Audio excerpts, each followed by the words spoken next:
وعليكم السلام ورحمة الله تعالى وبركاته. الحمد لله رب العالمين والعاقبة للمتقين والصلاة والسلام على أشرف الأنبياء وسيد المرسلين وعلى آله الطيبين وأصحابه الطاهرين ومن تبعهم بإحسان إلى يوم الدين. أما بعد، فقد قال الله تعالى في القرآن الكريم والقرآن المجيد بعد أعوذ بالله من الشيطان الرجيم. بسم الله الرحمن الرحيم. يا أيها الذين آمنوا اتقوا الله وقولوا قولا سديدا. صدق الله العلي العظيم. قال نبينا رسول الله صلى الله عليه وسلم: بعثت لأتمم مكارم الأخلاق. صدق الله وصدق رسول الله صلى الله عليه وسلم. புகழனைத்தும் ஏக இறைவனாகிய அல்லாஹ்வுக்கு உரித்தாகுக. மேலும் சலாமும் எம்பெருமானார் முஹம்மது ரசூலுல்லாஹ் ஸல்லல்லாஹு அலைஹி வஸல்லம் அவர்களை பின்பற்றி ஒழுகிய உத்தம சத்திய சஹாபாக்கள், மக்கள், தாபிஈன்கள், தபஅத் தாபிஈன்கள், குறிப்பாக நம் அனைவரின் மீதும் உண்டாவதாக. ஆமீன். அன்பிற்கினிய அல்லாஹ்வின் நல்லடியார்களே, இந்த ஒட்டுமொத்த உலகிலும் சரி, எல்லா மனிதர்களும் தன்னுடைய சிறுமை காலம் என்பதை கருத்திற்கு தான் இருப்பார்கள்.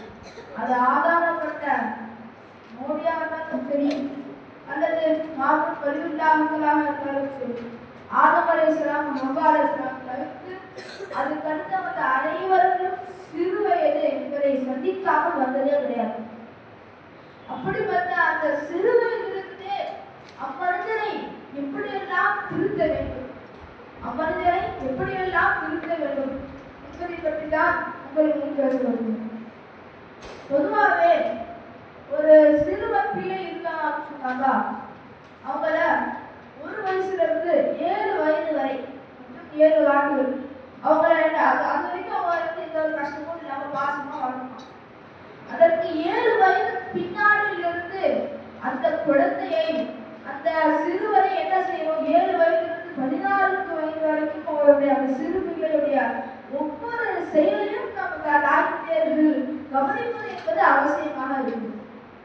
ஏன் சொன்னா, அந்த டைம்ல தான் அவங்களுடைய அந்த வாழ்க்கை, அவங்க அந்த வயசுல என்னென்ன கத்துக்கிறாங்களோ அதை தான் அவங்க பெரிய வயசுல செய்வாங்க. ஒரு பழமொழி சொல்லுவாங்க, 5 விளைந்தது 50 ஒன்று சொல்லுவாங்க.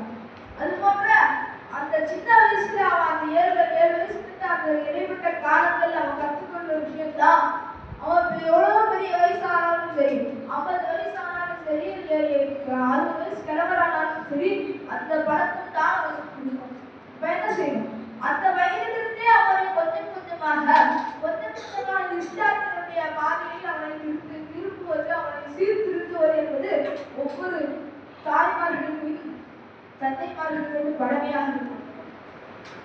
சரி, இப்ப குழந்தைகளுக்கு ஒரு தாய் தந்தையர் என்னென்னலாம் கற்றுக் கொடுக்கணும், அவர் சின்ன வயசுல இருக்கணும் அப்படிங்கும் போது அவர்களுக்கு அப்படி என்னென்னலாம் கற்றுக் கொடுக்கணும் அப்படிங்கும் போது அதுல ஒரு சில விஷயங்களை ஒரு நாள் சொல்றேன். முதலாவது, ஒவ்வொரு சிறு குழந்தைகளுக்கும் கண்டிப்பாக கற்றுக் கொடுக்க வேண்டிய ஒரு விஷயம் நற்குணங்கள். நற்குணங்கள் என்பது கண்டிப்பாக எல்லா மனிதர்களுக்கும் இருப்பது அவசியம். நற்குணம் என்பது மிக மிக முக்கியமான விஷயம். அது அவனுக்கு இருந்தாங்க அவன் உலகம் முழுவதும் போற்றக்கூடிய மக்கள் மகனாக, ஒரு குடிமகனாக அவன் மாறிடுவான்.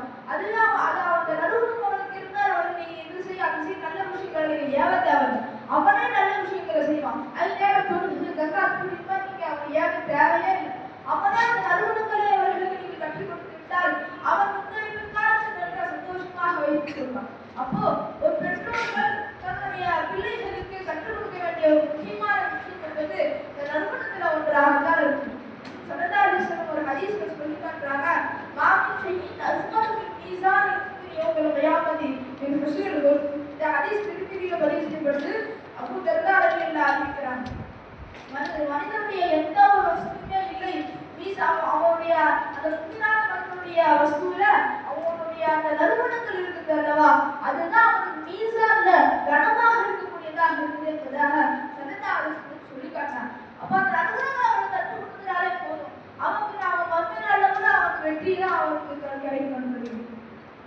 மட்டுமல்ல, நாயகம் ஸல்லல்லாஹு அலைஹி வஸல்லம் இந்த உலகத்திற்கு கற்றுக் கொடுக்க வந்த ஒரு முக்கியமான விஷயமே அதுதான். நாயகம் ஸல்லல்லாஹு அலைஹி வஸல்லம் ஒரு ஹதீஸ் சொல்றாங்க, அபூ ஹுரைரா அறிவிக்கிறாங்க, முஸ்லிம் அஹ்மதுல பதிவு செய்யப்படுது, "துஇஸ்து லியுதம்மிம மகாரிமல் அஹ்லாக்", நான் நறுமணங்களை ஒட்டுமொத்தமாக இந்த உம்மத்துக்கு கற்றுக் கொடுக்கத்தான் வந்தேன் என்பதாக. அப்பா தன்னோட சிறு வயதிலிருந்து அவனுக்கு முழுவதுமாக கற்றுக் கொடுத்துவிட்டார். அவன் பெருவயது மக்களுக்கு மத்தியில் போற்றக்கூடிய ஒரு சீதேவியாக அவன் திகழ்வான் என்ற ஒரு சந்தேகமும் இல்லை. இரண்டாவதாக, ஒவ்வொரு சிறுவனுக்கும் கற்றுக் கொடுக்க வேண்டிய ஒரு முக்கிய கடமையில் ஒன்றாகிறது தொழுகையாக இருக்கிறது. ஏன்னா ஸல்லல்லாஹு அலைஹி வஸல்லம் சொல்றாங்க, "ஒரு அவுலாதுக்கும் ஸலாத் உம்மபனாஹு சபஅ ஸினீன்", உங்களோட குழந்தைகளை தொழுகை சொல்லி ஏவுங்கள், அவர்களுக்கு 7 வயது ஆகினால் ஒதுரிப்பு அலைஹா உம்மபனாஹு 10 ஸினீன், இன்னும் அவர்கள் 10 வயது ஆகிவிட்டால் அவர்களை நீங்கள் அடித்து தொழ வையுங்கள், ஃபர்துகு பைனஹும் ஃபில் மலாஜி', இன்னும் அவர்கள் படுக்கையில் அவர்களை பிரித்து வையுங்கள் என்பதாக சொல்றாங்க. இந்த அபூ தாவூத் பதிவு செய்யப்பட்ட ஹதீஸ் அம்ர் இப்னு ஷுஐப் ரலியல்லாஹு அறிவிக்கிறார். அப்போ ஒரு சின்ன குழந்தைகளுக்கு அந்த சிறு வயதிலிருந்தே அந்த தொழுகைகளை கற்றுக் கொடுப்பது என்பது கட்டாய கடமையாக இருக்குது. ஏன் அப்படின்னு சொன்னாக்கா, அவன் அந்த தொழுகையில ரொம்ப பேணுதலாக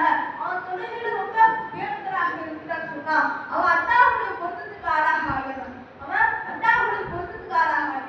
அது மட்டும் இல்லாம அவன் சின்ன வயசுல இருந்தே அவனுக்கு ஒரு 7 வயசுல இருந்து அவனுக்கு தொழுகை கற்றுக் கொடுத்தீங்கன்னா, அவன் பெரிய வயசானாலும் சரி அந்த தொழுகையை விடுவது என்பது நான் உயிரே போற மாதிரி அவன் வருகிறான். அப்ப தொழுகை கண்டிப்பாக நிறைவேற்றே ஆகும். அதனால அவனுக்கு சின்ன வயசுல இருந்தே என்ன செய்யணும், தொழுகையை அதிகமாக அவன் கற்றுக் கொடுக்க வேண்டும். மூன்றாவதாக, இது ரொம்ப ஒரு முக்கியமான விஷயம். இது நம்ம இஸ்லாமியர்கள் பல நபர்கள் இந்த விஷயத்துல ரொம்பவே அசால்ட்டா தான் இருக்காங்க. அதுல ஒண்ணுதான் கலிமா. இப்போ அல்லாஹ்வுடைய அந்த இறையச்சத்தை அவங்க சின்ன வயசுல இருந்தே அவர்களுக்கு என்ன செய்யணும், கொடுக்கணும். அல்லாஹ்வுடைய அந்த இறையச்சத்தை, அந்த பயத்தை சின்ன வயசுல இருந்து அவங்க ஜாலியா வளர்த்து கடைசியா ஒரு 20 வயசு வாலிபனான அப்புறமா அல்லாஹ் பயந்துக்கோப்பா, அந்த 5 ரூபாய் அப்பா இருந்தா அவன் எப்படி அல்லாஹ் பயந்துக்குவான், அவன் தான் இஷ்டத்துக்கு தான் இருப்பான். அப்ப என்ன செய்யணும், சிறு வயதிலிருந்து அல்லாஹ்வுடைய இறையச்சத்தை அவனுக்கு கற்றுக் கொடுக்கணும். அது மட்டும் இல்லாம முக்கியமான ஒரு விஷயம், லா இலாஹ இல்லல்லாஹ்வுடைய கலிமாவை அவனுக்கு கற்றுக் கொடுக்கணும். அந்த கலிமாவை மட்டும் பற்றி பிடிச்சுட்டான்னு சொன்னா, அந்த கலிமாவை அவன் பற்றி பிடிச்சுட்டான்னு சொன்னா அவன் வாழ்க்கை முழுவதும் சந்தோஷம் தான். அல்லாஹ் தஆலா அவனுக்கு ரிஸ்க் எல்லாத்தையும் பொறுப்பெடுத்துக் கொள்வார். அவன் சந்தோஷமாக வாழலாம். இந்த கட்டத்துல குர்ஆன் சொல்லி காட்டுறான், யா அய்யுஹல்லதீன ஆமனு தக்குல்லாஹ், ஈமான் கொண்ட விசுவாசிகளே நீங்க அல்லாஹ்வை தக்வா செய்யுங்கள், வகூலு கௌலன் சதீதா, நேர்மையான சொல்லை நீங்கள் சொல்லுங்கள் என்பதாக அல்லாஹ் சொல்றான். அதுக்கு தஃசீர் என்னமோ சொல்றாங்க, நேர்மையான சொல் என்பது இந்த லா இலாஹ இல்லல்லாஹ் கலிமா தான் என்பதாக சொல்கிறார்கள். அப்ப அந்த கலிமாவை நாம கற்றுக் கொடுத்தா அவனுக்கு என்ன தெரியுமா ஆகுது, அல்லாஹ் அதுக்கு அடுத்தது சொல்றான், முஸ்லிம்களுக்கும் அமாலக்கும், அவருடைய அமல்களை அல்லாஹ் சரி செய்து விடுகிறான். வயகஃபிர்லக்கும் துனூபக்கும், இன்னும் உங்களுடைய பாவங்கள் மன்னிக்கப்பட்டுவிடும். வமையத்தில்லாஹு வ ரசூலஹு, இன்னும் யார் அல்லாஹ் ரசூலை வழிபட்டு நடக்கிறார்களோ ஃபகத் ஃபாஸ ஃபௌஸன் அதீமா, அவர்கள் வெற்றி பெற்றவர்களாக ஆகிவிடுவார்கள் என்பதாக அல்லாஹ் சொல்லியிருக்கார். அப்போ தக்வாவையும் இன்னும் லா இலாஹ இல்லல்லாஹ் கலிமாவையும், இந்த நேரான கலிமாவையும் கற்றுக் கொடுப்பது என்பது இன்றியமையாத கடமையாக ஒரு தாழ்மையர்களுக்கு இருக்கிறது. அது மட்டுமல்ல, நாலாவதாக அவனுக்கு அமானத்தை பேணுவதை பற்றி கற்றுக் கொடுக்க வேண்டும். ஏன்னு சொன்னா ஸல்லல்லாஹு அலைஹி வஸல்லம் சிறு வயதிலேயே நமக்கு கற்றுக் கொடுக்கக்கூடிய ஒரு விஷயம் என்ன அப்படின்னு பார்த்தா அமானத்து பேணுவது. அதனால ஸல்லல்லாஹு அலைஹி வஸல்லம் அவர்களுக்கு பேரு அல் அமீன், நம்பிக்கையாளர், அஸ்ஸாதிக், உண்மையாளர் என்பதாக நாயகம் அவர்களுடைய பெயரே ஆகியிருக்கிறது. அப்ப பார்த்துக்கோங்க, அந்த சிறு வயதிலிருந்து அவர் நம்பிக்கையாளராக, அமானத்தை பேணக்கூடியவர்களாக, பிறர் சொத்தை மதிப்பவர்களாக இருந்தா அவங்க கீழே ஒரு பொருள் இருந்தா கூட சரி, அதை எடுத்து யாருக்குமே எடுத்து கொடுத்துட்டாக்கா அதுல அவருக்கு நன்மை கிடைக்குது. அப்ப சிறு வயதுல மற்றவர்களுடைய பொருளை எப்படி மதிக்கணும்ன்றது அவனுக்கு கற்றுக் கொடுக்கணும். அதே போல அஞ்சாவதா அவனுக்கு உண்மையை கற்றுக் கொடுக்கணும். இது ரொம்ப ஒரு முக்கியமான விஷயம். இந்த ஆழத்துல அதிகமா சிறு வயது பிள்ளைகள் சொல்லக்கூடிய ஒரு அதிகமான விஷயம் என்ன பார்த்தோம்னா பொய். நிறைய சிறு குழந்தைகள் 10 வயசு குழந்தைங்க கிட்ட போய் கேட்பாங்க, என்னைய சேர்க்க சொல்றேன், நான் எனக்கு தண்ணி கேட்கல, எல்லாரும் பொய் அப்படின்றது நிறையவே இருக்கு. அந்த பொய்யை தவிர்த்து அவனுக்கு உண்மை பேசுறது கற்றுக் கொடுக்கணும். அதை கொண்டு எவ்வளவு பெரிய ஒரு சேவைகள் நடந்தது தெரியுமா? மௌஸ்னாரி அவங்க வாழ்க்கை வரலாறு எழுதுவாங்க. மௌஸ்னாரி அவங்க இன்ப கற்றுறதுக்கு அப்போ அந்த ஊர்ல அந்த ஜீரான் ஊர்ல இருந்து பகதாதுக்கு வந்து ஒரு வியாபாரம் கூட்டம் போகும். அது கூட சேர்ந்து அவங்க தாயார் அனுப்பிச்சுடுவார். அனுப்பிச்சது போது செலவுக்காக வேண்டி அவர்களுடைய மார்பு பக்கத்துல ஒரு சின்ன பை மாதிரி வச்சு அதுல தங்க காசு எல்லாம் போட்டு அவங்களை அனுப்பிட்டாங்க. எதுவுமே தெரியாதவர் ஹவுஸ் நாயகர் போறான். போகும்போது வழியில வந்து வியாபார கூட்டத்தோட என்ன செஞ்சுட்டாங்க, ஒரு கொள்ளை கூட்டத்தினர் வந்து வழிபறிச்சிட்டாங்க. வழிபறிச்ச உடனே அந்த வியாபார கூட்டத்திற்கு எல்லாருடைய காசு அபகரிச்சிட்டாங்க. அபகரிச்சுட்டு வந்து இந்த ஹவுஸ் நாயகர் வந்து கேட்கறாங்க, இந்த மாதிரி உங்ககிட்ட காசு இருக்காவா? அதெல்லாம் ஆமா என்கிட்ட காசு இருக்குது சொல்றாங்க. இங்க காசு இல்லையா செக் பண்ணி பார்க்கற காசு இல்ல சொல்றாங்க. இந்த மாதிரி இந்த சீக்கிரட்டான இடத்துல இந்த மாதிரி காசு வச்சுருக்காங்க பிரிச்சு பார்த்து இருக்கும்னா பிரிச்சு பார்த்தா அதே மாதிரி கட்ட காசு தான் இருக்கு. உடனே வியாபாரிகள் கேட்கறாங்க, அந்த கொள்ளையர்கள் கேட்கறாங்க, ஏன் சொன்ன தச்சு போயிருக்காங்க காசு வந்து நீயே வச்சிருக்காங்க, ஏன் நீ உண்மையை சொன்ன அப்படின்னு சொல்லும்போது எங்க தாய் வந்து என்ன உண்மையை பேசுறத கற்று கொடுத்துருக்காங்க, அதனால நான் உண்மை சொன்னேன். அந்த கூட்டத்தினர் தலைவர் ஹவுஸ் சொன்னா அதை பறந்துட்டு அந்த தலைவர் நினைச்சாங்க ஒரு விஷயம், இது சிறு வயது இவ்வளவு உண்மையாக இருக்கிறான், நம்ம எவ்வளவு பெரிய பாவியாக இருக்கும் என்பதாக கருதி அதே இடத்திலேயே அத்தனை கூட்டத்தினரும் ஹவுஸ் நாயகர்கள் இஸ்லாத்தை இருக்கிறான். அப்போ ஒரு சிறு பிள்ளை ஒரு உண்மையை பேசுவதால் ஒரு மாபெரும் கொள்ளை கூட்டம் வாழ்நாளெல்லாம் கொள்ளை அடித்து திருட்டு அந்த கூட்டமே இஸ்லாத்தை ஏற்றது மட்டுமின்றி அவர்கள் பிற்காலத்தில் மாபெரும் குத்து பவுலியாக அவர்கள் வந்தது என்பது கட்டாய உண்மையாக இருக்கிறது. நம்ம ஒவ்வொரு சிறுவர்களுக்கிட்டே உண்மையை நம்ம அதிகமாக கற்றுக் கொடுக்கணும். அதே போல ஹலால் ஹராம பேணுவதை கற்றுக் கொடுக்கணும். ஹலாலான உணவை தான் அவங்களுக்கு தரும், ஹராமான உணவை விட்டு அவங்களை தவிர்க்கணும். ஏன்னா சட்டாவாளர்கள் சொல்றாங்க, அப்போ அவங்க அறிவிக்கிறாங்க, முஸ்லிம்ல பதிவு செய்யப்படுற ஹதீஸ், ஹராமை கொண்டு வளர்க்கப்பட்ட உடல் சோனத்திலே நுழையாது என்பதாக சட்டாவாளர்கள் சொல்லிட்டாங்க. அப்படிப்பட்ட அந்த ஹராமான உணவை விட்டு அவன் தவிர்த்து அவனை என்ன செய்யணும், ஹலாலான உணவை கொண்டு அவங்க வரணும். அதே போல சட்டத்தாரர்கள் இன்னொரு சொல்றாங்க, வைஹக்கில பதிவு செய்யப்படுது, தலமு கஸ்பில் ஹலாலி பதிவா ஹலாலான சம்பாத்தியத்தை தேடுவது என்பது மருந்துக்கு பின்னால் உள்ள இன்னொரு சொத்தாக இருக்கிறதா. ஹலால் ஹராமுடைய அந்த பிரிவினைகள் இதுதான் ஹலால்பா, இது ஹராம் என்பதாக அதே வரைக்கும் கண்டிப்பாக கற்றுக் கொடுக்கணும்.